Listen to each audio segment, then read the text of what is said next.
Mensuration part two. अब जैसे देखो इसमें हम लोग देखेंगे कि कॉन्सेप्ट बेस्ड ऑन मेंसुरेशन का ये पार्ट दूसरा है। यस। और इस वे में हम लोग जैसे अच्छे से देखेंगे कि how to know when to remove, मतलब कि कैसे पता चलेगा कि मेरे को क्या चीज़ निकालना है, क्या चीज़ क्वेश्चन में कह रहा है। तो इन सब चीज़ों का ये लेक्चरल है, इस पे ये वीडियो है।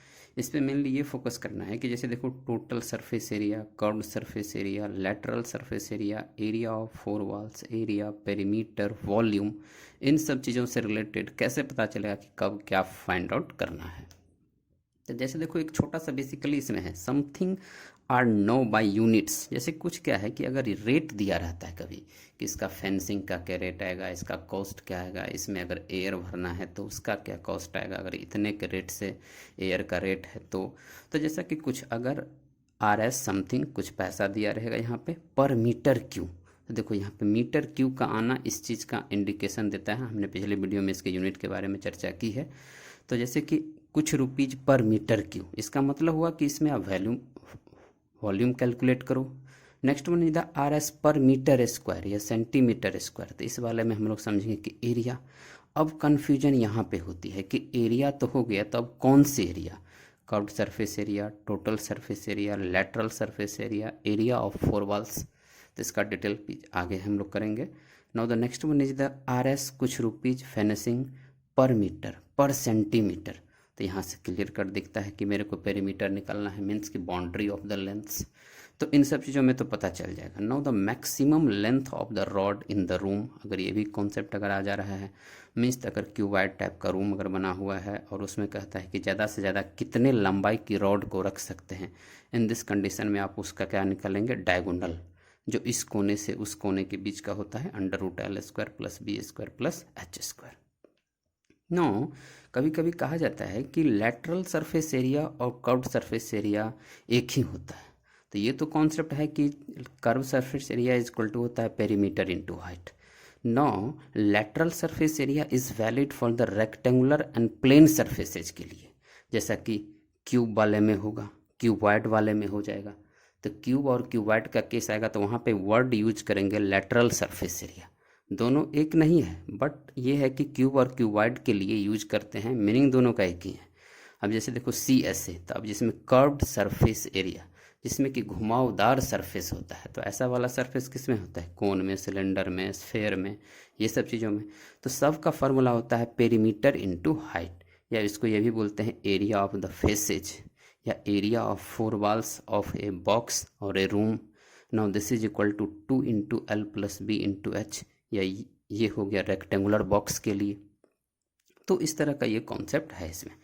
अब जैसे देखो C S A versus T S A, यानी कि कैसे पता चलेगा कि कब सी एस ए कह रहा है कि टी एस ए कह रहा है। तो पहले इसमें हम लोग जरा सा दोनों में डिफरेंस समझते हैं।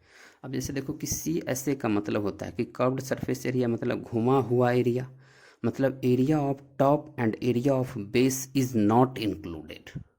अगर किसी में कि टॉप का एरिया और बेस का एरिया इंक्लूड नहीं है तो वैसे वाले को क्या बोलेंगे कि ये सी एस ए का केस है। टी एस ए में क्या बोलते हैं, कभी कभी टोटल सरफेस एरिया को सरफेस एरिया भी बोलता है। तो इस वाले कंडीशन में भी दोनों का मीनिंग सेम होता है तो इस चीज़ को हम लोग समझेंगे।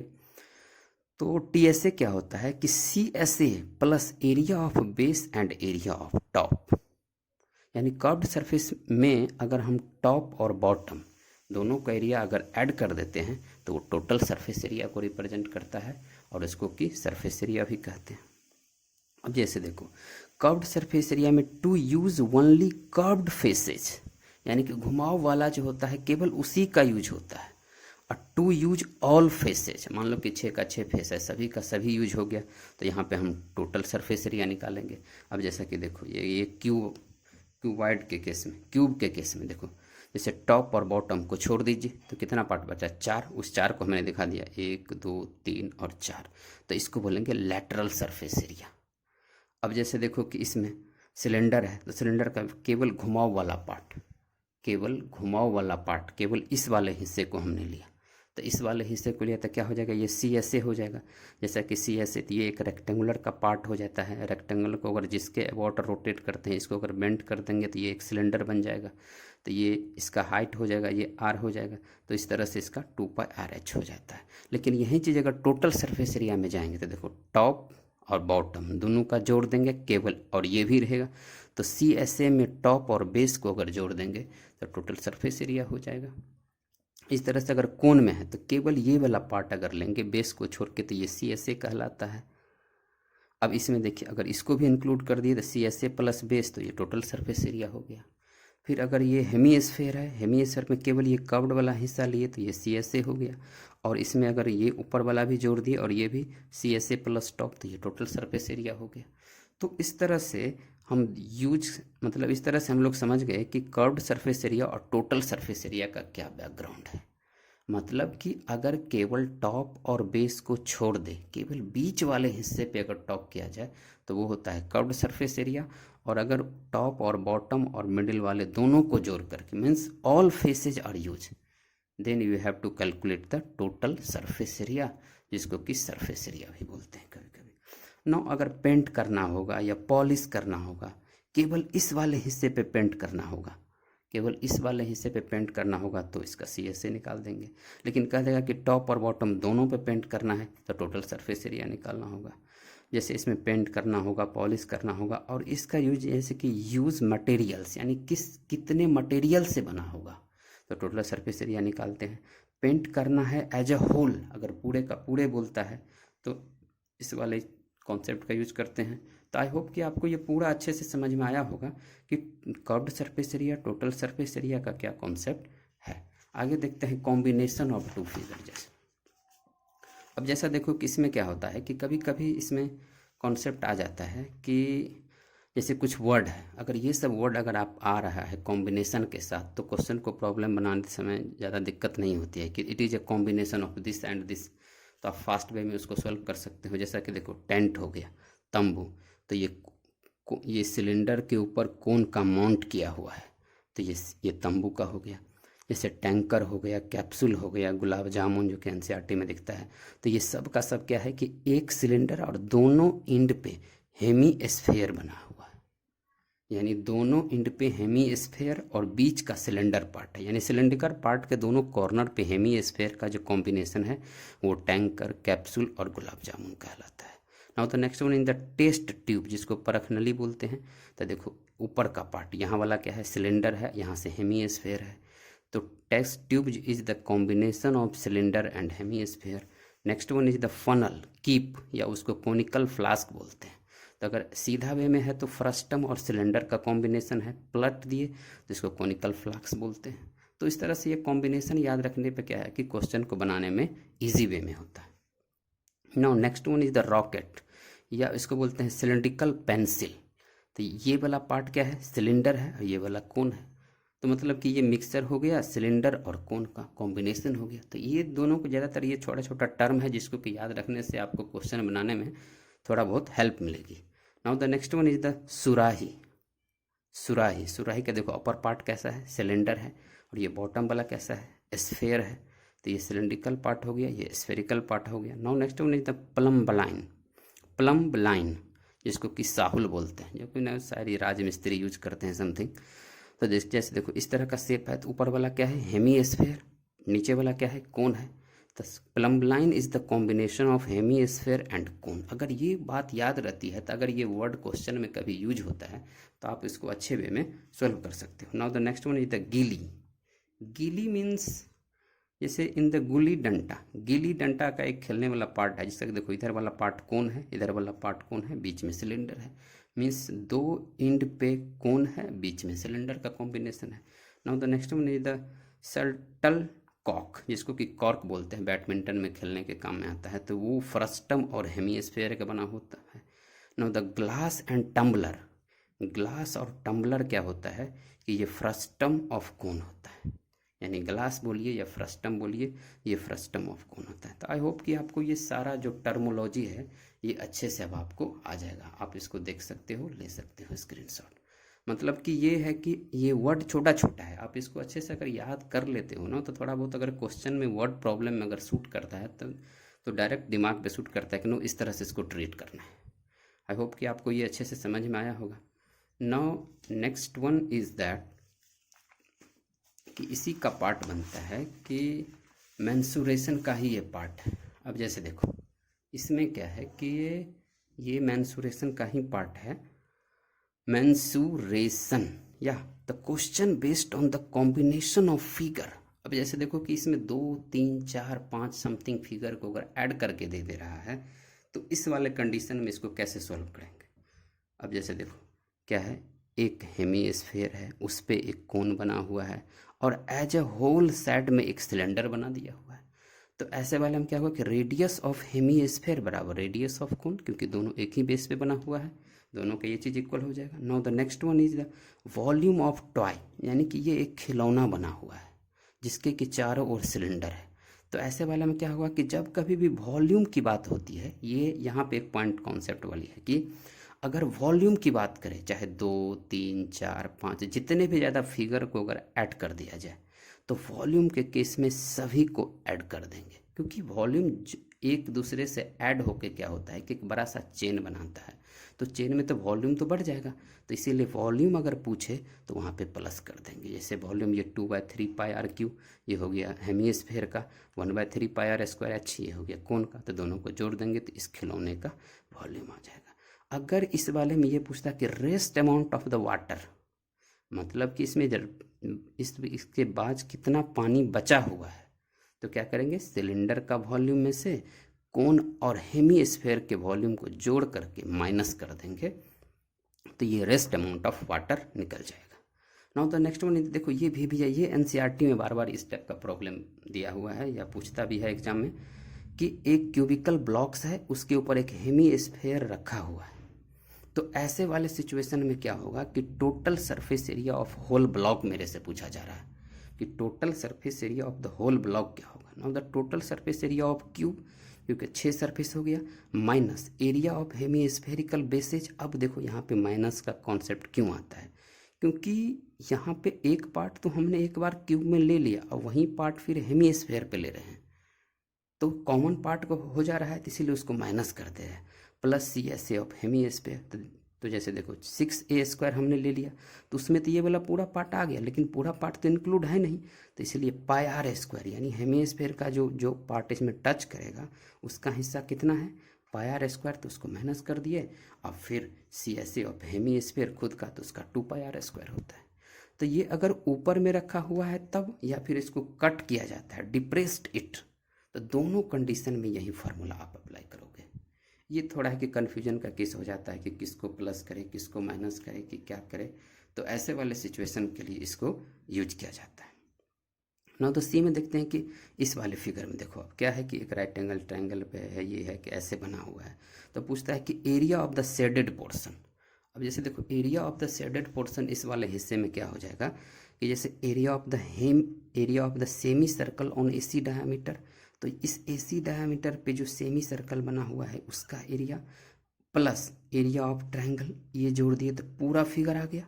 अब उसमें मेरे को क्या चाहिए, केवल यही चाहिए, तो ये क्वाड्रेंट बन रहा है यहाँ से यहाँ तक, ये एक क्वाड्रेंट बन रहा है, तो इस क्वाड्रेंट को माइनस कर देंगे। Means area of the quadrant circle of the 14 centimetre radius, यानी 14 सेंटीमीटर के रेडियस वाला जो क्वाड्रेंट है पहले पूरे का कर दिया, उसमें से अगर ये क्वाड्रेंट वाला माइनस कर देंगे तब क्या हो जाएगा, मेरे को ये शेडेड पोर्शन का एरिया निकल जाएगा। तो इस तरह का ये कॉन्सेप्ट रहेगा जो बार बार सीख लेने पे क्या है कि आप क्वेश्चन में इजी वे में सॉल्व कर सकते हो। और the next one is the volume of ice cream. जैसे देखो कि एक कोन है, उस पर एक हेमीस्फेयर बना है, जैसे कि आइसक्रीम का रहता है, उसके ऊपर ये आइसक्रीम हो गया, ये इसके अंदर भी आइसक्रीम होगा।